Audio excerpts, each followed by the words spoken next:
Hello दोस्तों, मैं अभिराज त्रिवेदी आपके अपने यूट्यूब चैनल विकास स्टडी सर्किल पर आप सभी का स्वागत करता हूं। दोस्तों, जैसा कि आप लोगों को पता होगा कि पिछली क्लास में हम लोगों ने हिंदी के एक बहुत महत्वपूर्ण टॉपिक क्रिया को समाप्त किया था। तो दोस्तों, उसी क्रम को बढ़ाते हुए आज हम लोग क्रिया से संबंधित कुछ महत्वपूर्ण प्रश्नों की श्रृंखला को हल करेंगे। देखते हैं दोस्तों, इसमें आप लोगों के कितने क्वेश्चन सही होते हैं। जितने आप लोगों के क्वेश्चन सही हों हमें कमेंट बॉक्स में ज़रूर बताइएगा। और दोस्तों, वीडियो को ज़्यादा से ज़्यादा शेयर करें और चैनल को सब्सक्राइब करें। तो चलिए दोस्तों, शुरू करते हैं। ये प्रश्न हमारे विगत परीक्षाओं में पूछे गए हैं, वही प्रश्नों की श्रृंखला हम लेकर आए हैं। तो चलिए दोस्तों, देरी न करते हुए वीडियो को स्टार्ट करते हैं। दोस्तों, हमारा पहला क्वेश्चन है, सकर्मक क्रिया वाला वाक्य छांटिए। किसमें सकर्मक क्रिया है, ये वाला वाक्य छांटिए। दोस्तों, मैंने आप लोगों को बताया था सकर्मक क्रिया क्या होती है। सकर्मक क्रिया हमारी वो होती है जिसमें कर्म की उपस्थिति रहती है या कर्म की संभावना भी रहती है, वो हमारी सकर्मक क्रिया होती है। और एक ट्रिक मैंने आप लोगों को बताई थी कि सकर्मक क्रिया के अंतर्गत क्या लगा देने से हमें आंसर अगर मिल जाए तो वो हमारी सकर्मक क्रिया होगी, और क्या लगाने से अगर आंसर नहीं प्राप्त होता है वो हमारी अकर्मक क्रिया होगी। लेकिन दोस्तों, सकर्मक और अकर्मक पहचानने के लिए आप लोग एक चीज जरूर ध्यान रखिए जो आपके परीक्षाओं की दृष्टि से बहुत ही महत्वपूर्ण है, क्योंकि अब परीक्षा वाले क्वेश्चन जो हैं बहुत ही टफ बनने लगे हैं। क्रिया का प्रभाव जब कर्ता पर पड़े, क्रिया का प्रभाव जब सीधा सीधा कर्ता पर पड़े तो वहां पे हमारी अकर्मक क्रिया होगी। और दोस्तों, जब क्रिया का प्रभाव सीधा कर्म पर पड़े तो वहां पे हमारी सकर्मक क्रिया होगी। अभी मैं आप लोगों को क्वेश्चन हल करवाऊंगा, तब दिखाऊंगा कि कैसे कहां पे सकर्मक और कहां पे अकर्मक होती है, तो आप लोगों को बहुत अच्छे से क्लियर होगा। मैंने क्या बताया, जब क्रिया का प्रभाव कर्ता पर सीधा पड़े तो वहां पे अकर्मक होगी, और जहां पे क्रिया का प्रभाव कर्म पर पड़े वहां पे सकर्मक क्रिया होगी। तो चलिए दोस्तों, शुरू करते हैं। आज का हमारा पहला क्वेश्चन है, सकर्मक क्रिया वाला वाक्य छाटिए। पहला ऑप्शन दिया है, राजू सदा रोता है। दूसरा दिया है, हरीश बस पर चढ़ गया। तीसरा दिया है, कैलाश छत से गिर गया। चौथा है, सतीश ने केले खरीदे। तो पहला ऑप्शन देखते हैं, राजू सदा रोता है। कौन रोता है? राजू। तो इसका इफेक्ट राजू पे सीधा पड़ रहा है, यानी कि कर्ता पे सीधा पड़ रहा है। कर्ता यहाँ पे हमारा राजू है, तो यहाँ पे अकर्मक क्रिया इस वाक्य में होगी, ये हमारा गलत हो गया। दूसरा दिया है, हरीश बस पर चढ़ गया। तो बस पर कौन चढ़ा? हरीश चढ़ा। हरीश बस पर चढ़ा, लेकिन इसमें सीधा का सीधा इफेक्ट हरीश पे पड़ा, तो यहां भी हमारी अकर्मक क्रिया हो गई, ये भी हमारा गलत हो गया। अगला है, कैलाश छत से गिर गया। गिरा कौन? कैलाश, यानी कि छत अपनी एज इट इज स्थिति में रही, छत पे कोई प्रभाव नहीं पड़ा, सीधा प्रभाव कर्म पे, कर्ता पे पड़ा, यानी कि कैलाश पे पड़ा। यहाँ कर्ता हमारा कैलाश है, तो यहाँ भी अकर्मक क्रिया हुई। अगला हमारा ऑप्शन दिया है, सतीश ने केले खरीदे।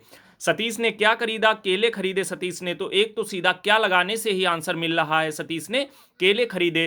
तो दोस्तों, यहां पे सतीश तो अपनी एज इट इज स्थिति में रहा, लेकिन सतीश ने वहां से दुकानदार से कुछ दर्जन केले लिए होंगे, तो यहां पे केले बढ़े या घटे, कम हुए, तो यहां पे हमारा कर्म पे सीधा प्रभाव पड़ रहा है। तो इस ऑप्शन में हमारा option number D right answer होगा।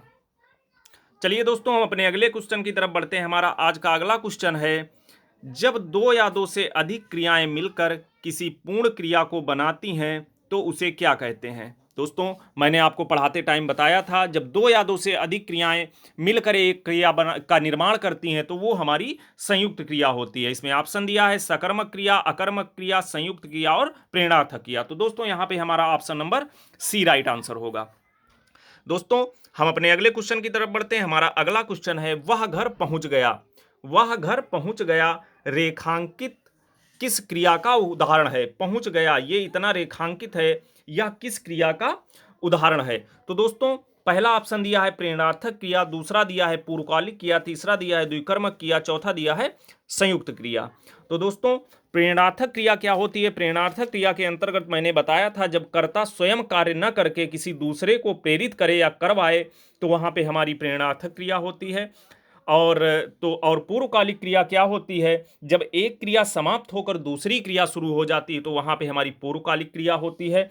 द्विकर्मक क्रिया हमारी वो होती है जिस वाक्य में क्रिया के साथ दो कर्म प्रयुक्त होते हैं। तो यहाँ पे हमारा संयुक्त क्रिया होगी। संयुक्त क्रिया कैसे होगी? यहाँ पे दो क्रियाएं मिलकर एक क्रिया का निर्माण कर रही, एक हो गया पहुंचना, एक हो गया जाना। तो यहाँ पे हमारा ऑप्शन नंबर डी संयुक्त क्रिया राइट आंसर होगा। दोस्तों, आगे बढ़ते हैं। हमारा अगला क्वेश्चन है, नाम धातु नहीं बनती है। नाम धातु क्रिया जो मैंने आपको पढ़ाई थी वो किससे नहीं बनती है? मैंने आप लोगों को बताया था कि जो नाम धातु क्रिया होती है वो हमारी संज्ञा, सर्वनाम और विशेषण, इन तीनों से बनती है। यहाँ पे जो डी ऑप्शन क्रिया दिया है ये हमारा राइट आंसर होगा। नाम धातु क्रिया वो हमारी क्रिया से नहीं बनती है। दोस्तों, आशा करता हूं आप लोगों को समझ में आ रहा होगा और क्वेश्चन की श्रृंखला बहुत ही पसंद आ रही होगी। तो दोस्तों, चैनल को अधिक से अधिक सब्सक्राइब करें और वीडियो को लाइक करें।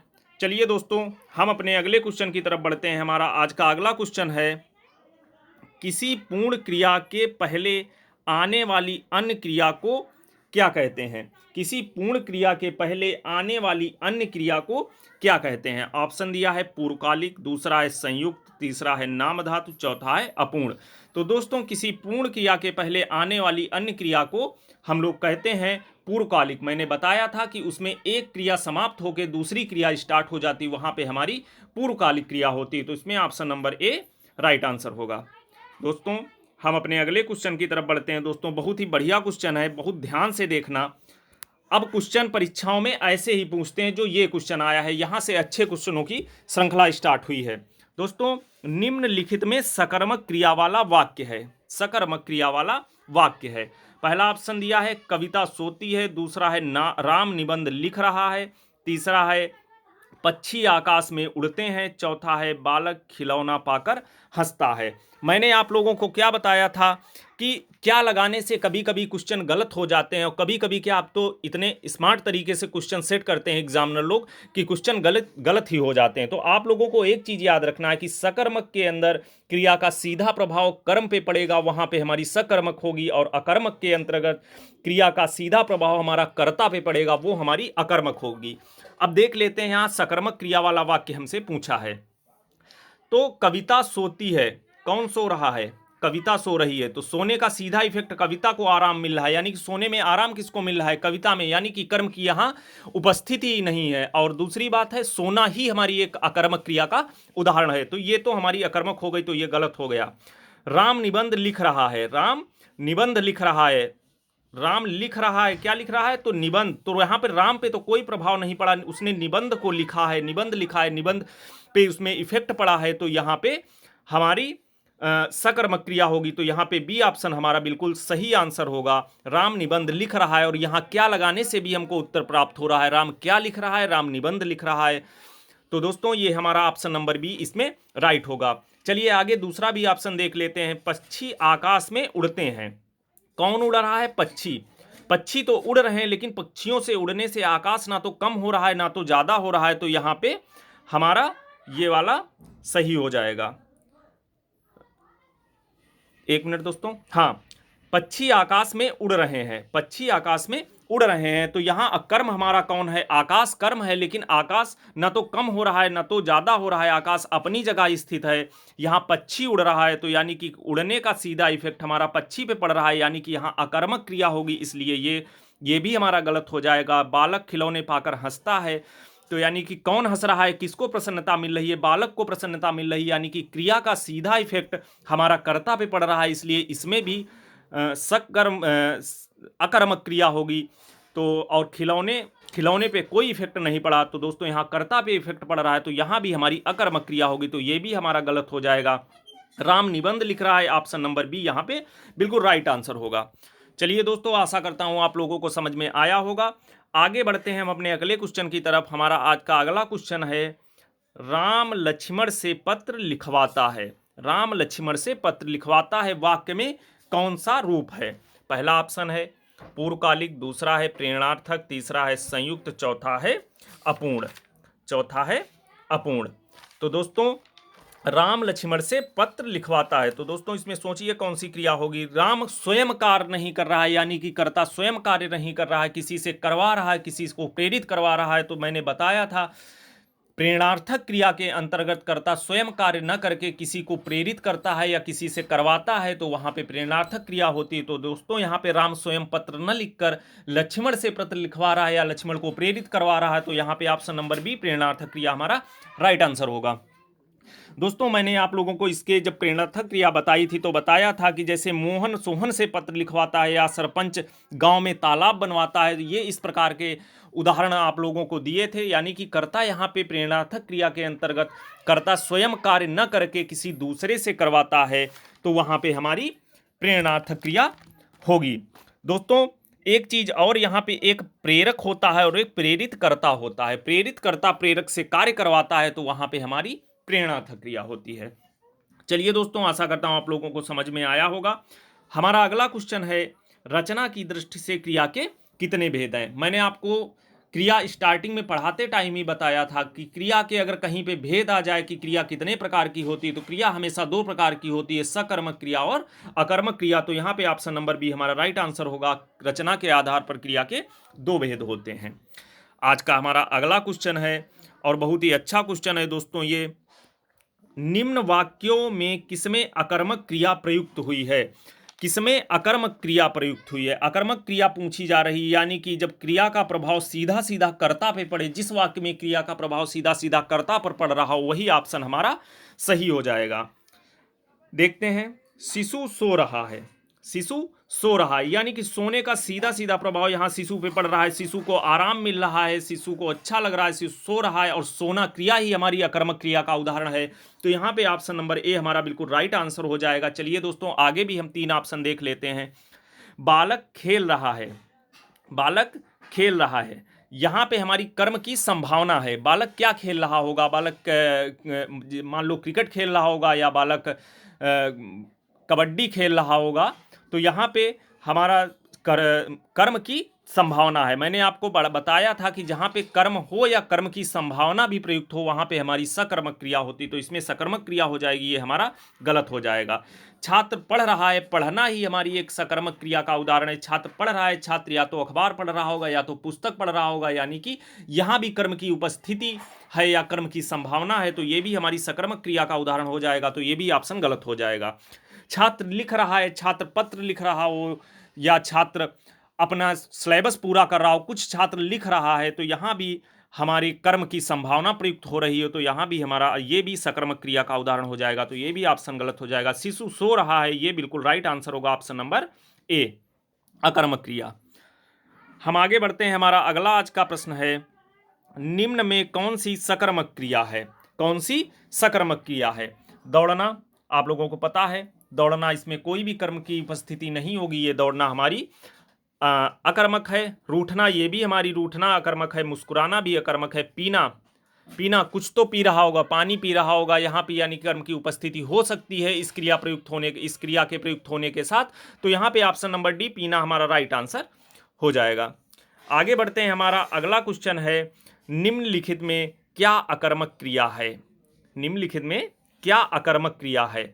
पहला है काटना, यानी कि किसान खेत में अनाज काट रहा है या खेत में अनाज काट रहा है, तो ये भी हमारा यानी कि कर्म की उपस्थिति हो सकती है, अकर्मक क्रिया पूछ रहा है यहाँ। बोना, किसान खेत में बीज बो रहे हैं, तो ये भी हमारी अकर्मक क्रिया की उपस्थिति हो सकती है।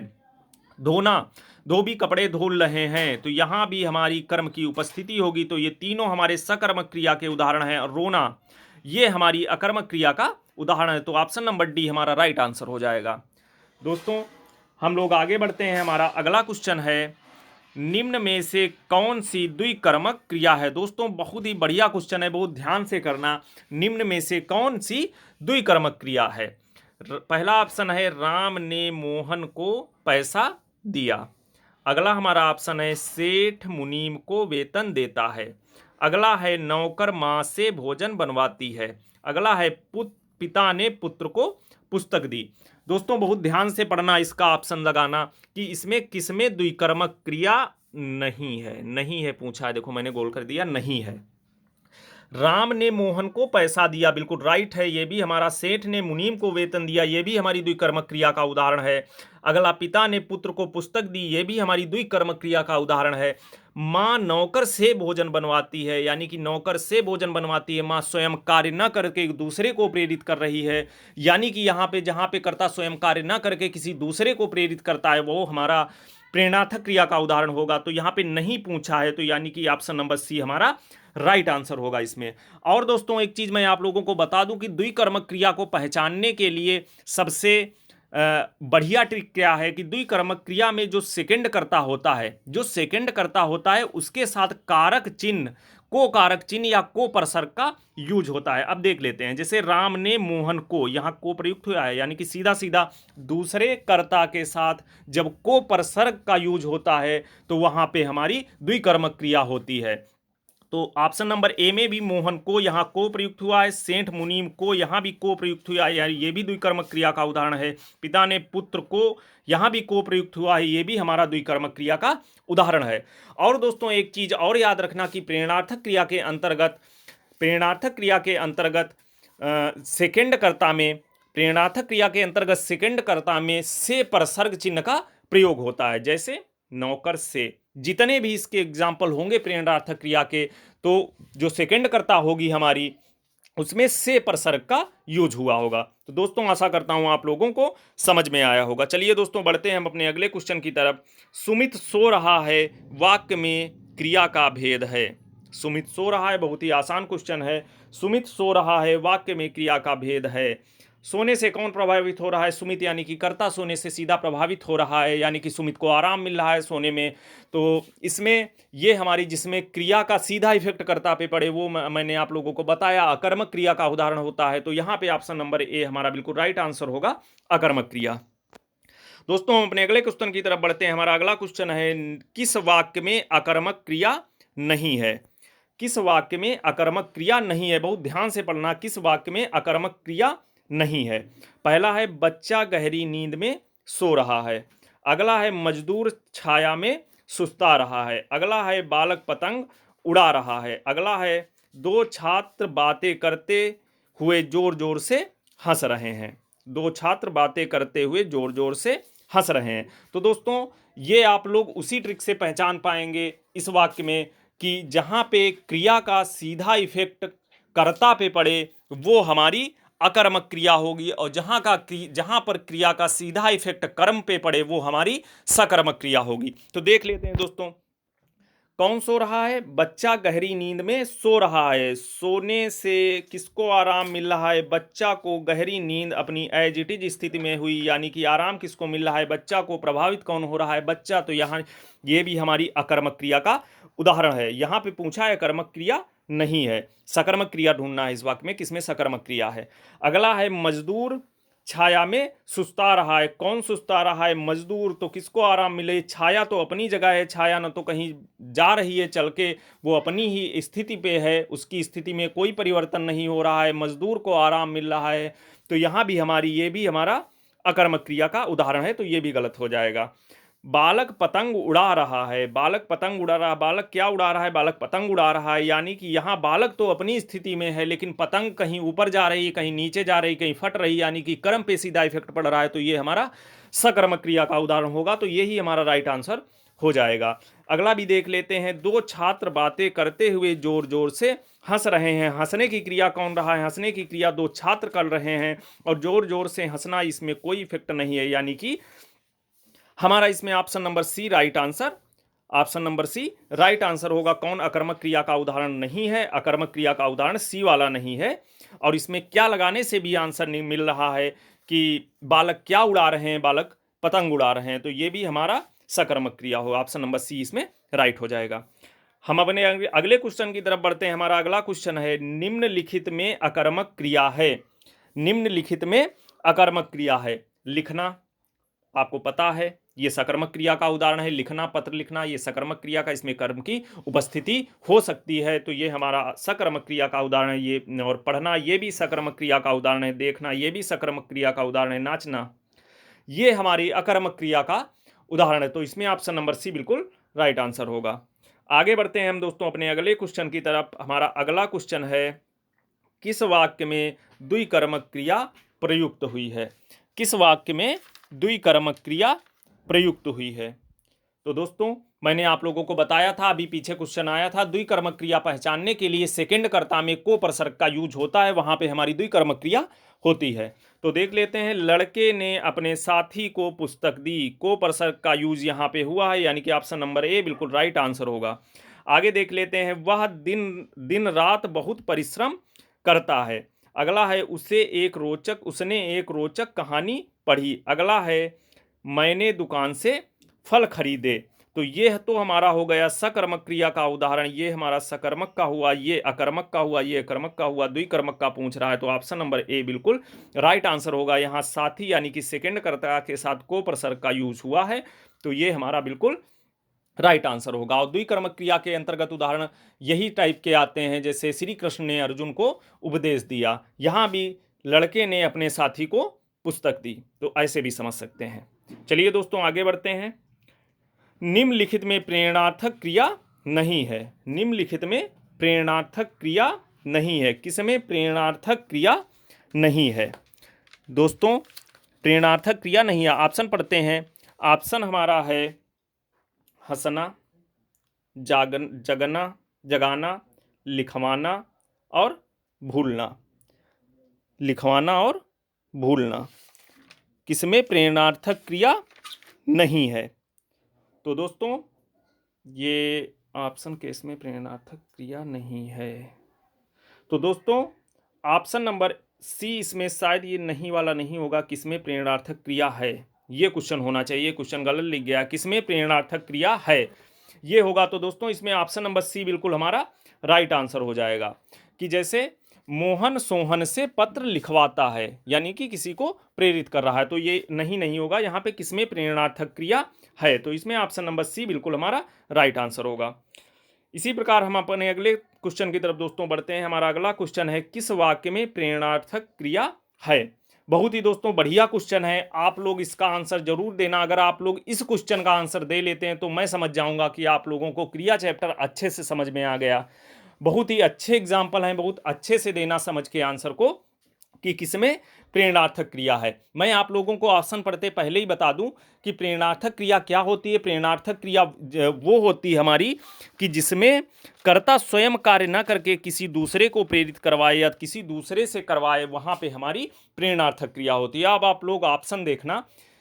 ऑप्शन पहला है, कपिल कभी का उठ चुका है। अगला है, किसान खेत के सूखे पेड़ कटवा चुका है। अगला है, हमें खूब मेहनत करनी चाहिए। अगला है, शिक्षक विद्यार्थियों को पढ़ने की प्रेरणा देता है। तो दोस्तों ऑप्शन कपिल कभी का उठ चुका है, यानी कि ये तो बिल्कुल नहीं होगा। अगला है, हमें खूब मेहनत करनी चाहिए, ये भी नहीं होगा, ये भी सेल्फ डिपेंड की बात कर रहा है। शिक्षक विद्यार्थियों को पढ़ने की प्रेरणा देता है। तो आप कंफ्यूज होके ये आंसर कभी ना लगाना कि शिक्षक विद्यार्थियों को पढ़ने की प्रेरणा दे रहा है, यानी कि शिक्षक तो स्वयं, ये तो सेल्फ वाली बात आ गई, तो ये भी बिल्कुल नहीं होगा। यहाँ लिखा है, किसान खेत के सूखे पेड़ कटवा चुका है, यानी कि किसान पेड़ के सूखे पेड़ कटवा चुका है, उसने स्वयं पेड़ नहीं काटे, किसी दूसरे से कटवाए हैं। तो ये बहुत गहराई का वाक्य लिखा है, तो यहाँ पे ऑप्शन नंबर बी बिल्कुल राइट आंसर होगा, प्रेरणार्थक क्रिया का उदाहरण। दोस्तों हम अपने अगले क्वेश्चन की तरफ बढ़ते हैं। हमारा अगला क्वेश्चन है, किस वाक्य में पूर्वकालिक क्रिया नहीं है? किस वाक्य में पूर्वकालिक क्रिया नहीं है? हमारा पहला ऑप्शन दिया है, योगी उठकर फिर सो गया। अगला है, सुशीला नहाकर अस्पताल गई। तीसरा है, राहुल सोता है और फिर सो जाता है। अगला है हमारा, किसान ने खेत जोतने के बाद बीज डाला। पूर्वकालिक क्रिया के अंतर्गत दोस्तों मैंने आप लोगों को बताया था कि पूर्वकालिक क्रिया वो क्रिया होती है जब एक क्रिया समाप्त होकर दूसरी क्रिया स्टार्ट हो जाती है, तो समाप्त हुई क्रिया हमारी पूर्वकालिक क्रिया कहलाती है। ये हमारी पूर्वकालिक क्रिया होती है। यहां पूछा गया है किस वाक्य में पूर्वकालिक क्रिया नहीं है, नहीं वाला देखना है। योगी उठकर फिर सो गया, यानी कि उठा पहले, यानी कि उठने वाली क्रिया समाप्त होकर फिर सो गया, तो ये बिल्कुल पूर्वकालिक क्रिया इसमें होगी। अगला है, सुशीला नहाकर अस्पताल गई। सुशीला ने पहले नहाया फिर अस्पताल गई, यानी कि नहाने की क्रिया यहां समाप्त होकर फिर जाने की क्रिया स्टार्ट हुई, तो ये भी हमारी पूर्वकालिक क्रिया का उदाहरण है। अगला है, किसान खेत जोतने के बाद बीज डाला। खेत जोतने के बाद, ये यानी कि एक क्रिया यहाँ जोतना समाप्त हुई, उसके बाद उसने बीज डाला, तो ये भी हमारी पूर्वकालिक क्रिया का उदाहरण हुआ। अगला क्वेश्चन ये दिया है, बहुत ही भ्रमित करने वाला ऑप्शन दिया है, राहुल सोता है और फिर सो जाता है। यानी कि यहाँ पे हमारे दो वाक्य लिखे हैं, आप लोग ध्यान से देखिएगा, ये ही हमारा इसी में पूर्वकालिक क्रिया नहीं होगी। Option number C right answer होगा। कैसे? राहुल सोता है, एक वाक्य ये लिखा है, उसके बाद में फिर सो जाता है, अगला वाक्य ये लिखा। तो ये दो हमारे संयुक्त वाक्य लिखे हैं, ना कि ये कोई पूर्वकालिक क्रिया का उदाहरण है। तो दोस्तों इसमें पूर्वकालिक क्रिया नहीं है पूछा, तो ऑप्शन नंबर सी हमारा बिल्कुल राइट आंसर होगा। दोस्तों आशा करता हूं आप लोगों को ये वीडियो पसंद आया होगा और क्वेश्चनों की श्रृंखला में आप लोगों ने अधिक से अधिक क्वेश्चन सही किए होंगे। दोस्तों अब हम लोग मिलते हैं अपनी नई क्लास में और आगे अपना चैप्टर हिंदी का आगे अपना विशेषण चैप्टर स्टार्ट करेंगे। दोस्तों चैनल को अधिक से अधिक सब्सक्राइब करें, वीडियो को लाइक करें और दोस्तों अपने फ्रेंडों को शेयर करें। दोस्तों हमारे चैनल पे हिंदी, साइंस, करेंट, ज्योग्राफी सारी क्लासें चल रही हैं। तो दोस्तों आप लोग वहाँ पे जाके वो क्लास भी कर सकते हैं। आप लोगों की परीक्षा की दृष्टि से बहुत ही इंपॉर्टेंट रहने वाली हैं वो क्लासें। दोस्तों चलिए मिलते हैं अपनी नेक्स्ट क्लास में, तब तक के लिए जय हिंद।